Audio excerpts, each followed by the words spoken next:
కార్చెను యేసు రక్తము, శిలనైన నన్ను మార్చెను యేసు రక్తము, శిలనైన నన్ను మార్చెను యేసు రక్తము, ప్రభు యేసు రక్తము, ప్రభు యేసు రక్తము, అమూల్యమైన రక్తము, యేసు రక్తము. ప్రియమైన దేవుని ప్రజలారా, మా ప్రాంతీయ నివాసులైన మీ అందరికీ మన రక్షకుడును ప్రభువు అయిన యేసుక్రీస్తు ప్రశస్త ఘనమైన నామమున మీ అందరికీ శుభములు, వందనాలు తెలియజేస్తూ ఉన్నాం.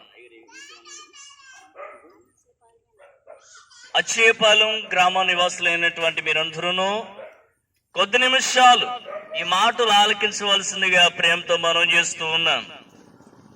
ప్రియులారా, యేసుక్రీస్తు రక్తము మనల్ని ప్రతి పాపముల నుంచి విడిపించి పవిత్రులుగా చేస్తూ ఉన్నది. అవును ప్రియులారా, ఎందుకు యేసుక్రీస్తు రక్తము మనల్ని పవిత్రులుగా చేస్తున్నది అని ఆలోచన చేసినట్లయితే, యేసుక్రీస్తు వారి రక్తము పవిత్రమైనది, ఆయన రక్తము నిర్దోషమైనది, ఆ యొక్క రక్తము దేవుని రక్తము.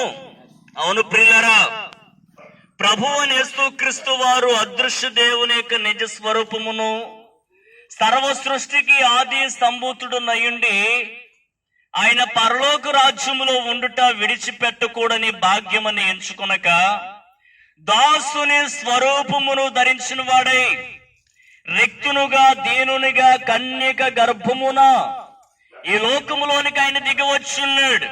అవును ప్రియులారా, ఆయన నేనా పాప శాపాలను పరిహరించుట నిమిత్తమై తన్ను తాను పాప ప్రాయశ్చిత్తార్థమైన బలిగాను అర్పణగాను శిలువ మ్రానుపైన అర్పింపబడిన వాడే ఆయన ఘోరమైన శ్రమలను పొంది శాపగ్రహిగా శిలువలో మరణించున్నారు.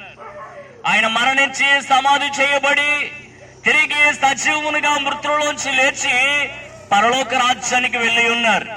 ఇట్టి ప్రభువు యేసుక్రీస్తు వారిని ఎందరైతే తమ సొంత రక్షకునిగా, ప్రభువుగా, దేవునికి అంగీకరిస్తూ విశ్వసిస్తూ ఉన్నారు, వారు ఎట్టి కర్మపరులైనను యేసుక్రీస్తునందలి విమోచనము ద్వారా ఉచితముగా నీతిమంతులుగా తీర్చబడుచు ఉన్నారు. కాబట్టి ప్రియులారా, సిద్ధపడండి, ప్రభు చెంతకు చేరండి. దేవుడు మీ అందరినీ దీవించును గాక. ఆమేన్.